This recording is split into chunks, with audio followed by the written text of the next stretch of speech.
everyone. So for my discussion board 4, I chose to strategize with the first scenario. So preparing to teach at a distance for the first time can certainly be a challenging feat. I think it's a wonderful strategy that Ms. Johnson longs to meet with each of her students prior to the start of her online class implementation. But there are many organizational factors to consider when preparing to teach a high school class at a distance. One of the first factors to consider would be determining the learning management system that the high school is implementing. According to Cavis, software managing complex databases has been combined with digital frameworks for managing curriculum, training materials, and evaluation tools. Learning management systems allow teachers to create, track, manage, and distribute learning materials. Choosing an effective learning management system is essential as Ms. Johnson is organizing her first distance learning program. Another factor Ms. Johnson should consider is planning how the course will be effective for the students.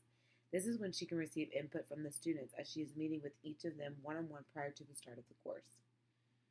Student perspective is critical when figuring out how to deliver content to best meet student needs. This directly ties into planning interactive activities for the online course.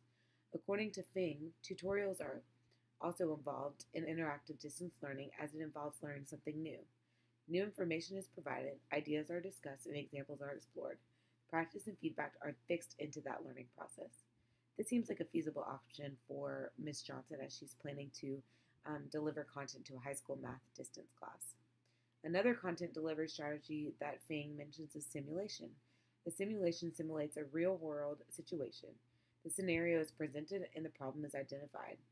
Then roles are assigned and information and resources are gathered and analyzed. Then the solutions are generated and shared to the class. Ms. Johnson also needs to consider how she will assess students in her distance learning algebra class. She should provide both formative and summative assessments that the students totally understand. Students should be very clear on assessments to lessen any test anxieties.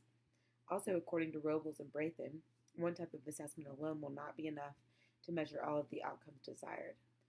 For online assessment to be effective, instructors must expand the assessment measures used throughout the instructional delivery of the online course. This means that Ms. Johnson must utilize and plan for various assessment techniques. Finally, Ms. Johnson should seek professional learning opportunities and training as she starts to plan her first class. As we know, it is difficult to start anything in isolation, so she should definitely create a support team as she begins this endeavor. Thank you.